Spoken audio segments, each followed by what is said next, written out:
Lighting is an important aspect for gaming. It helps create the atmosphere and really bring the environment to life. If you're exploring the vastness of space or a deep, gloomy cavern, you expect it to be dark and unlit.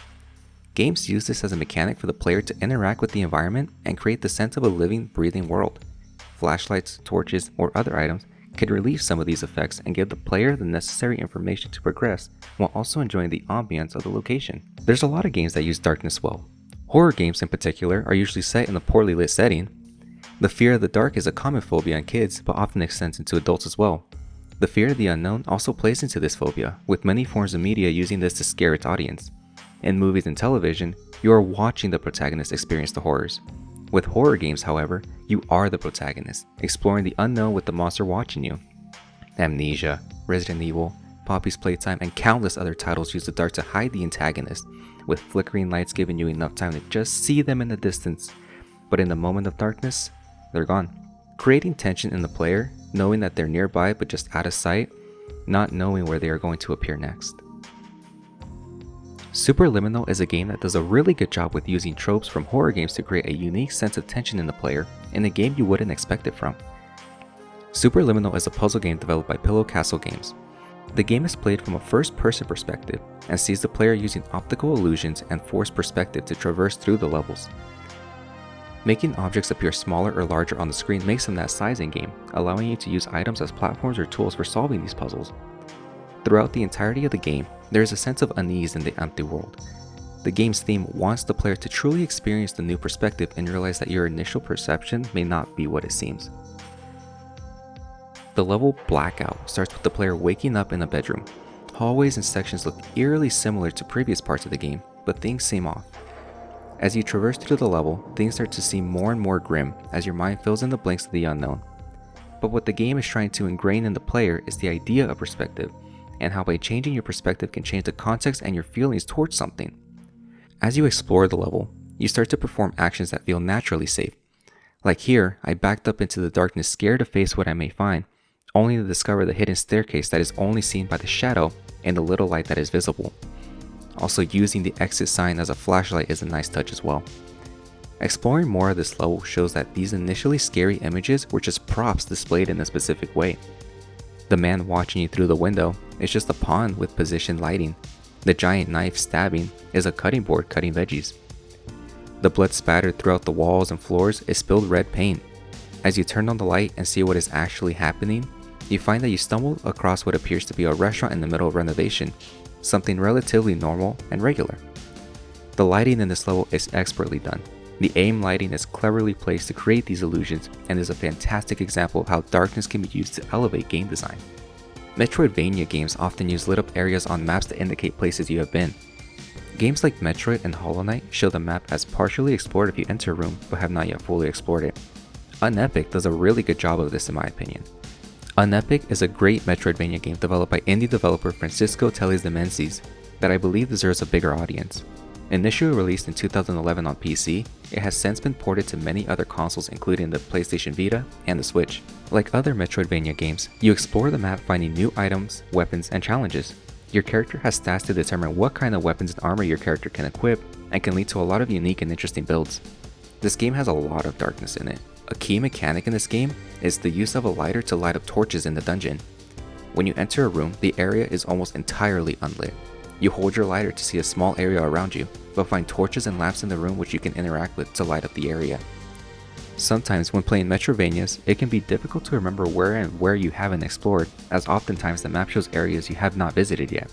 But here, since you are required to physically travel to the location on the screen, it has a clear indicator of which areas you have explored in the room and which ones you haven't. This was a great feature during my playthrough, as during the late game I went from area to area to make sure that they were fully lit up and ensure that I fully explored the castle.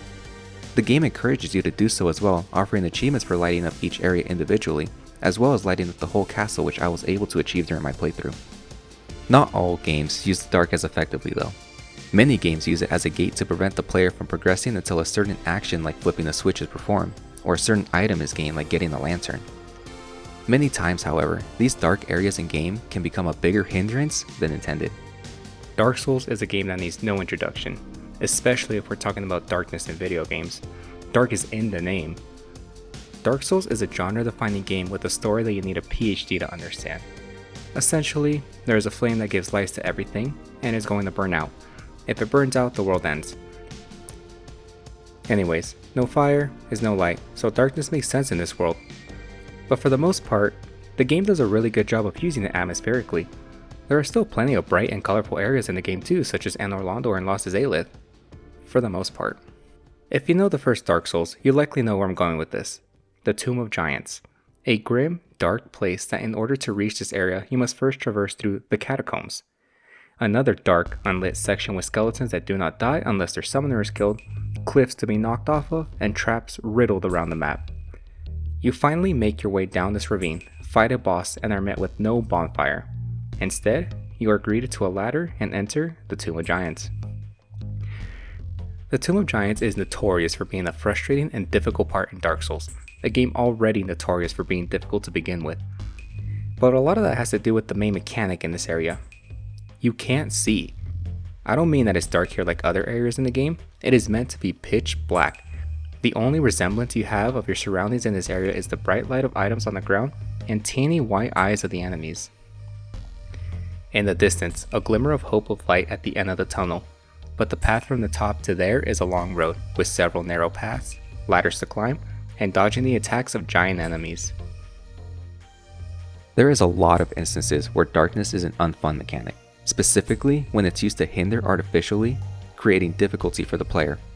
For example, Another Crab's Treasure. Another Crab's Treasure is another Souls-like game, which you play as a crab named Krill that is just looking to get his shell back after it was taken away because of an unpaid property tax. In this world, garbage is the currency. You'll go from area to area fighting other sea creatures using a fork and various shells made from garbage for defense. After a long road fighting giant enemies, exploring rough terrain, and just wanting to get your shell back, your character ends up in a fight with a giant corporation boss for a treasure that you're looking to get in exchange for his original shell back. However, even after defeating this boss and finding the treasure, the boss still wants to take advantage of you, pushing Krill over the edge figuratively, and sending Krill and the rest of his friends on this journey over the edge of a deep ravine, literally. During this section, you are to explore the dark area, hitting glow sticks on the way to help light the path. However, for me, this section of the game was the most uninteresting part. I hate when I can't see where I'm going, like look how dark the game is. I can see my reflection in the screen. You are required to go at a slower pace, keeping an eye out for enemies that are hidden, albeit in a clever way. I like how the enemies down here are deep sea themed like the dragonfish and anglerfish. But more often than not, I am just getting lost, ending up walking in circles until I realize I'm supposed to be looking out further into the abyss to do some platforming challenges in the dark. Another frustrating aspect during this section was the shortcuts. Because of how similar many of the areas looked, it made it difficult to tell where the shortcuts started and where they were supposed to lead. This section of the game felt so unfun, I just ended up rushing through it just to finish it as fast as possible. Which is a shame since this section of the game has a real turning point for the main character. Both Another Crab's Treasure and Dark Souls do have items or abilities that help light up the way in these games. Dark Souls has a Skull Lantern item that is dropped conveniently by enemies in the section right before the Tomb of Giants, but at the cost of losing your shield or two-handed weapon to hold the Skull Lantern in your offhand.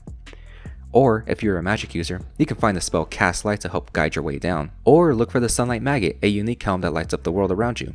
The Dark Souls franchise has had other situations similar to this one, but offering multiple solutions to the same problem help alleviate some of the struggles of this type of game level design, as to not exclude any particular builds. They may not be as directly obvious or easily obtainable, but they are there as an option. In Another Crab's Treasure, very close to the starting area of this deep end, there is an equipable item called the Lanternfish. This little fish helps light your way and makes it a little easier to learn your surroundings in this section. One problem though, it requires 30 vitality to equip, and my high attack build did not have 30 vitality. That's fine. To respec, you just go to a moon snail shell, this game's version of a bonfire, with a shark egg item, and you can change your stats around. Fine, but in this one section of the game, this one area, it does not have a bonfire. Once you're in this area, you're stuck here. Your goal in this section of the game is to find the moon snail so you can fast travel out of this location. Story-wise, it makes sense. Thematically, it's really interesting, but gameplay-wise, this is a frustrating decision. The solution is right in front of me, but there's no other way for me to obtain it. You need to be leveled enough to equip it before you get down here, but there's no way to know that until you're already here. requiring many players such as myself to trog through this section in the dark. Sometimes games use the dark as a means to prevent players from temporarily progressing. Like mentioned before, this would require finding and equipping an item or turning on a specific switch, but there are times when games still allow the player to enter these rooms and even explore the area, with some players taking this as an open invitation and a challenge.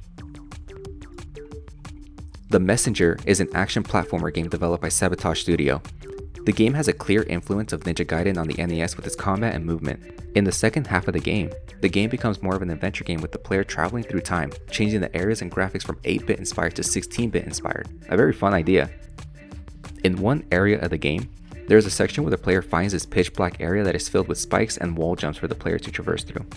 Normally in the game, you're expected to find the power of true sight, which is just an ordinary wax candle, so they can light up the area and make your way through. But from a speedrunner's perspective, why go all the way to another section of the map to get this item when you're able to traverse the entire area on its own? Luckily, it's not a super long area, so it is possible to learn the layout for a speedrunner, but unlikely to be completed on the first playthrough. Interestingly though, the developers also thought it as a fun challenge to try to traverse this area without the candle. An achievement titled "I swear this is my first time" can be earned by traversing the dark cave without using the item. I've actually earned this achievement, although I admit I did have to use some help to get through this area without the light. However, I commend any player who earned this achievement through trial and error, even more so if you did it on your actual first playthrough. Tails Adventure on the Sega Game Gear, bet you didn't think I'd talk about this game, is another game with a completely dark area. A small, dedicated group of speedrunners have put in a lot of time and commitment to avoid grabbing the required item that is needed to traverse this area. Poly Mountain 2 is considered the most difficult part of this speedrun. In a normal playthrough, you are expected to travel to a specific island to grab the night vision goggles. Luckily, in the caverns there are a few visible pixels like these embers and lava lakes. However, this only gets you so far, as certain parts of this section don't even give you that. This area is a required section of the game so you can grab the item Large Bomb, which is used to finish the game.